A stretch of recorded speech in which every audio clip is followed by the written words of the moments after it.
kumpulan orang paling imut. Oke. Kalian ada yang tahu nggak sih hari ini kita mau ngebahas apa? Bahas apa ya? Kalian tahu? Kali ini kita akan membahas mengenai OCB. Oke, benar sekali. Jadi di episode kali ini kita bakal ngobrol santai, tapi tetap berbobot tentang topik yang super relate dan penting banget sama dunia kerja kita, yaitu OCB atau Organizational Citizen Behavior. Oke, bersama aku Fania Aprilia Rusio sebagai hostnya dan 4 teman aku sebagai narasumbernya. Boleh dari kamu perkenalkan diri terlebih dahulu? Oke. Perkenalkan, nama saya Muhammad Haris Fal. Nama saya Mia Olimpatika. Nama saya Gita Sari. Nama saya Niupat Sagala. Oke, tanpa lama-lama langsung kita mulai.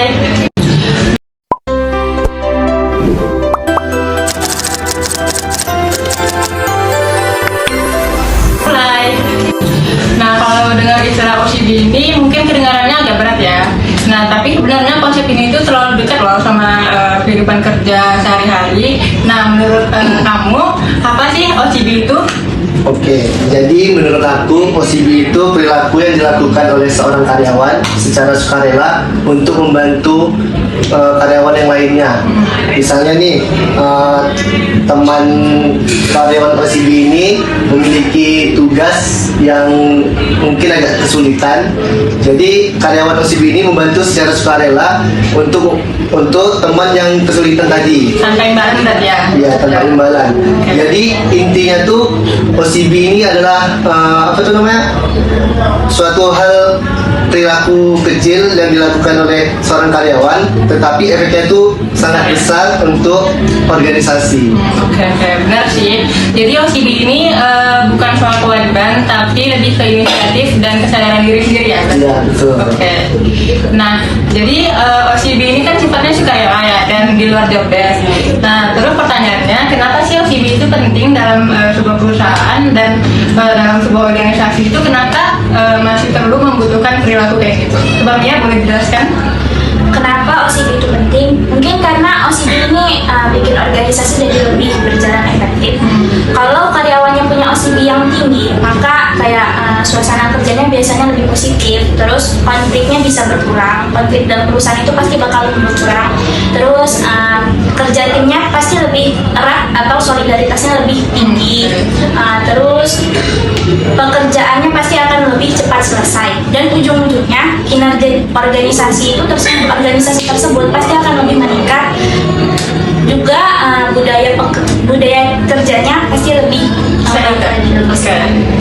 Setuju banget sih. Jadi dampaknya itu lebih ke positif ya. Iya. Oke, jadi dampaknya tuh kerasa ke semua orang, bukan cuma ke satu orang doang, tapi ke tim dan organisasi secara keseluruhannya. Nah, dalam teori perilaku organisasi ini OCB kan punya beberapa bentuk dan dimensi kan.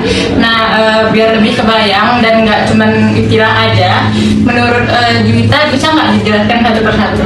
Baik, bisa. Nah, OCB itu punya 5 dimensi.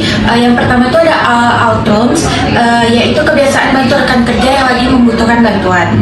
Yang kedua itu ada conscientiousness, yaitu disiplin dan mau bekerja lebih dari standar minimum.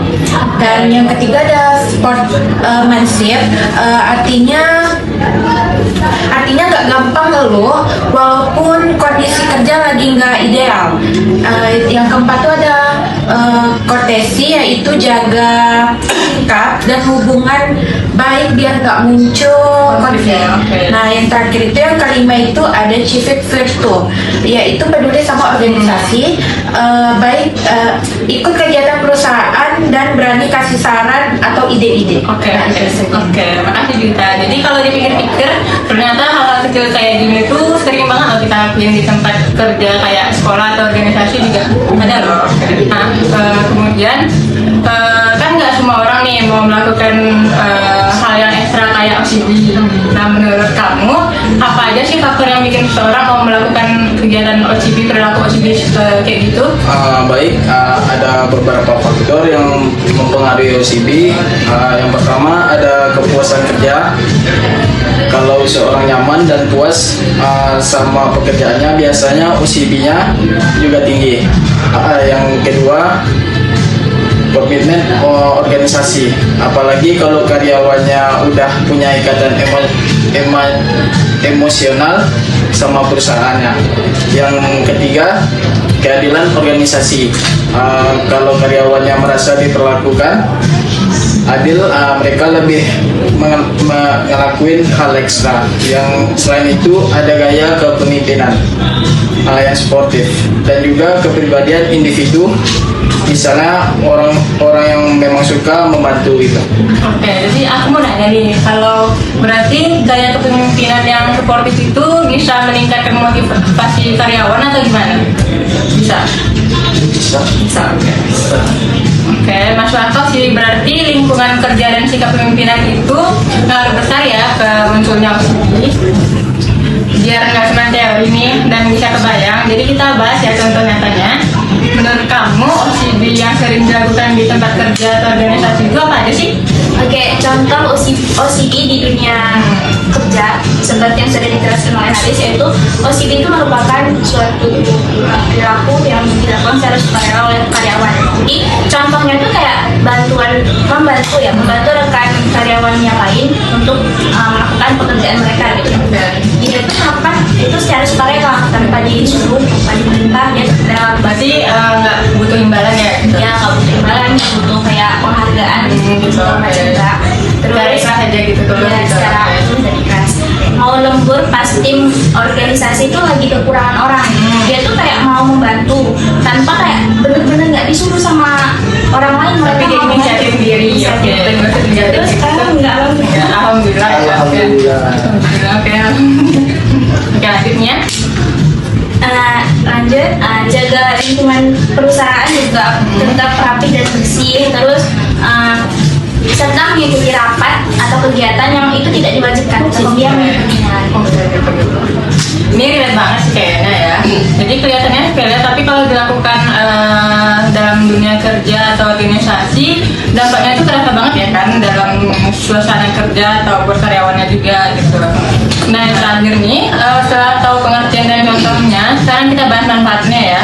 Nah dari semua yang udah dibahas, OCD itu sebenarnya ngasih manfaat apa aja sih menurut Julita? Menurut saya sendiri ya, buat organisasi OCD bisa meningkatkan produktivitas dan ngebangun budaya kerja yang positif.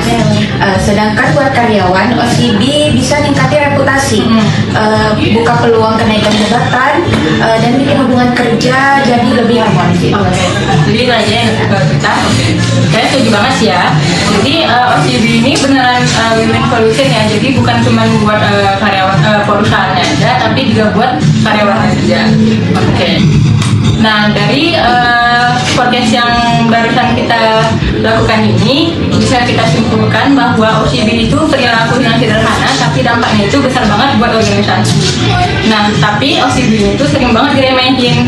Tapi sebenarnya ini tuh perilaku yang bermanfaat ya sebenarnya. Oke, cukup sampai di sini aja podcast kita hari ini. Semoga obrolan kita hari ini bisa bantu teman-teman yang lagi di rumah atau dimanapun itu bisa lebih memahami tentang OCD atau organisasional citizenship behavior dengan lebih mudah. Oke, terima kasih sudah mendengarkan podcast kami.